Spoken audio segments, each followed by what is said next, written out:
अस्सलाम वालेकुम। मेरा नाम अक्सा मंसूर है और आज मैं आप सबके लिए काफ़ी इंटरेस्टिंग टॉपिक लेकर आई हूँ कि हो lightning occurs and what causes thunderstorm. कि आसमान में बिजली क्यों चमकती है और गरज क्यों पैदा होती है। इसको समझने के लिए मैं घर से कॉमन मिसाल से शुरू करती हूँ।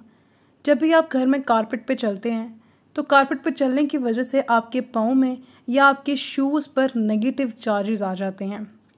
उसके बाद अगर आप किसी हैंडल को हाथ लगाएं जो कि मेटल का बना हुआ हो तो आपको एकदम स्पार्क महसूस होता है। आप जानते हैं कि इसकी रीज़न क्या है? इसकी रीज़न ये है कि हम जैसे ये बात हर कोई जानता है कि ऑपोजिट चार्जेस हमेशा एक दूसरे को अट्रैक्ट करते हैं ताकि वो अपने आप को न्यूट्रल कर सकें। तो बिल्कुल इसी तरह अगर आप इस एग्ज़ाम्पल को गौर से देखें तो शूज़ पर क्या हैं? नेगेटिव चार्जेस हैं और हैंडल पे पॉजिटिव चार्जेस हैं। ये दोनों चार्जेस इस अपॉर्चुनिटी को अवेल करना चाह रहे होते हैं और एक दूसरे के साथ अट्रैक्ट होकर ये अपने आप को न्यूट्रलाइज करना चाह रहे होते हैं। दैट्स वाई आपको एकदम शॉक लगता है। जो आसमान में बिजली चमकती है और गरज होती है बेसिकली ये भी वही चीज़ है लेकिन एक ग्रेटर एक्सटेंट पे यानी कि एक बड़े मरहले पर हो रही होती है। आइए समझते हैं कि कैसे ये गरज और चमक आसमान में पैदा होती है। हमारी ज़मीन गर्म होती है। ज़मीन से गर्म हवाएं आसमान की जानिब जाती हैं। आसमान में वाटर वेपर्स मौजूद होते हैं। जब ये नीचे वाली सतह पे होते हैं आसमान की तो उस वक्त तो ये वाटर वेपर्स गर्म ही होते हैं, लेकिन जैसे जैसे इनकी हाइट इंक्रीज़ होती है, चूँकि हाइट इंक्रीज़ जब होती है तो टेम्परेचर डाउन होता है यानी कि सर्दी बढ़ जाती है, जिसकी वजह से ये वाटर वेपर्स काफ़ी ठंडे हो जाते हैं और इस तरह ये एक क्लाउड की सूरत इख्तियार कर लेते हैं और देखते ही देखते आसमान में बहुत सारे क्लाउड्स डेवलप हो जाते हैं। अब इन क्लाउड्स के अंदर काफ़ी ठंडे टेम्परेचर की वजह से आइस क्यूब या आइस क्रिस्टल्स बनना शुरू हो जाते हैं। ये बात हम बहुत अच्छे से जानते हैं कि जब भी दो चीज़ों को एक दूसरे से रब किया जाता है तो उसमें चार्जेस डेवलप हो जाते हैं।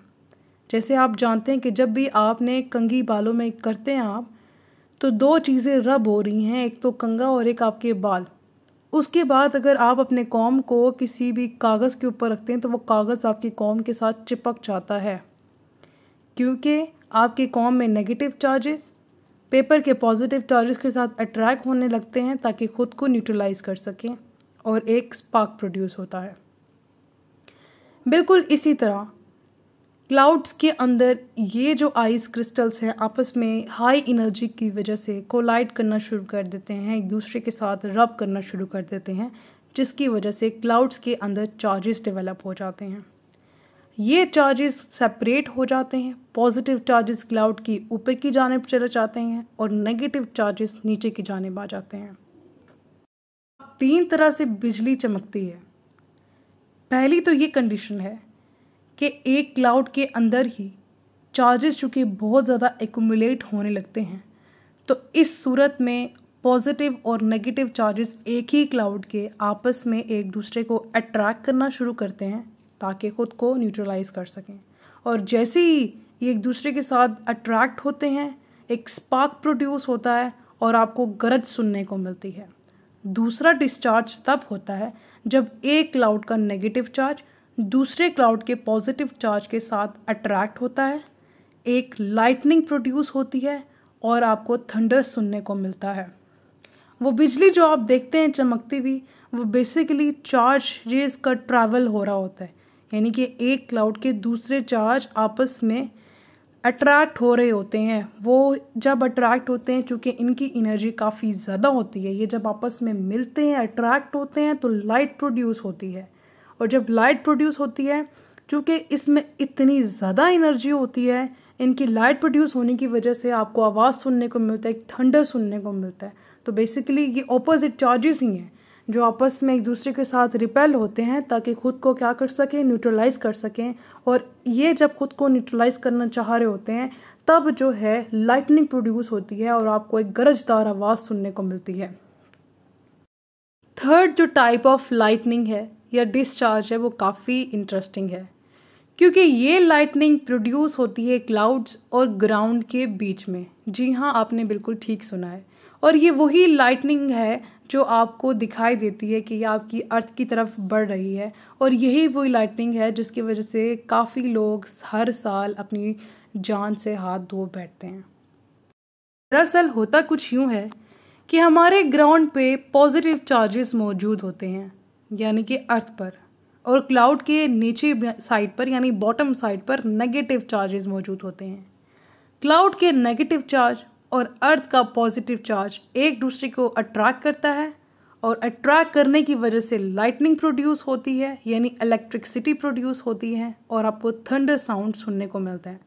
अब इस वक्त आपके जहन में सवाल ज़रूर आ रहा होगा कि ऐसे तो जो ये अट्रैक्शन अर्थ और क्लाउड के बीच में हो रही है तो 24 घंटे होनी चाहिए। तो जवाब है नहीं।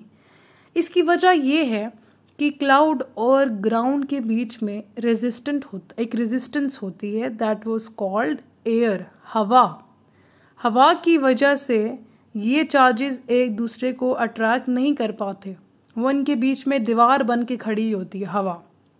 लेकिन अब आप ये कहेंगे कि फिर अब क्यों कर रहे हैं अट्रैक्ट? तो वजह ये है कि जब क्लाउड के अंदर चार्जेस बहुत ज़्यादा एक्यूमुलेट होना शुरू हो जाते हैं, उनका मैग्नीट्यूड बहुत ज़्यादा बढ़ जाता है, तो तब वो इतने इनर्जाइज्ड हो जाते हैं कि खुद को नॉर्मलाइज करना चाह रहे होते हैं, स्टेबल बनाना चाह रहे होते हैं।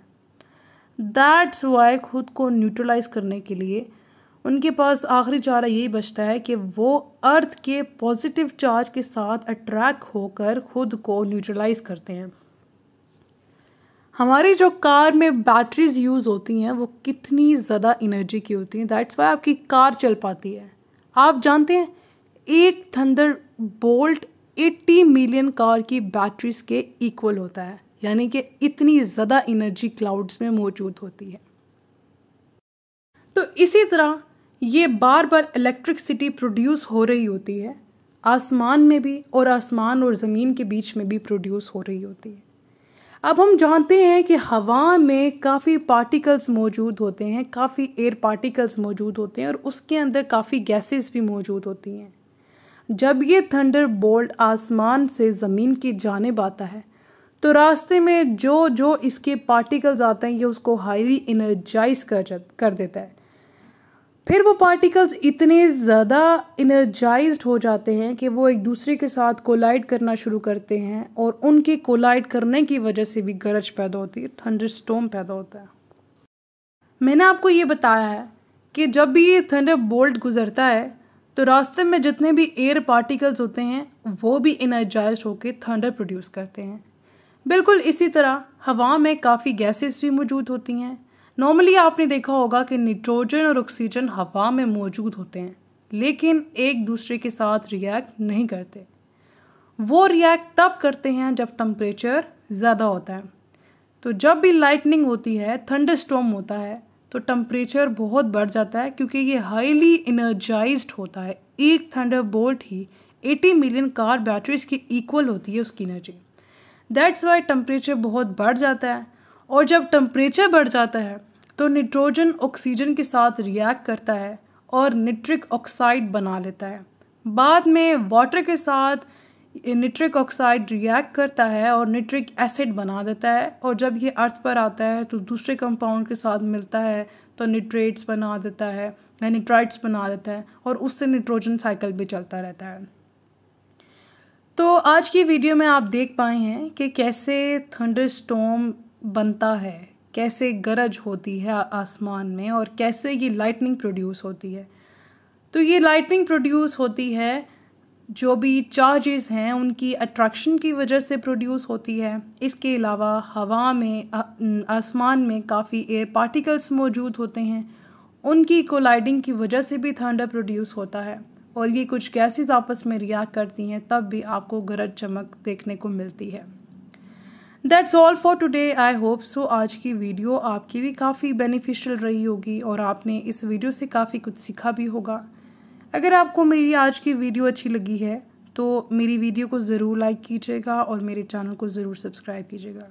Thank you so much for watching. अल्लाह हाफिज़।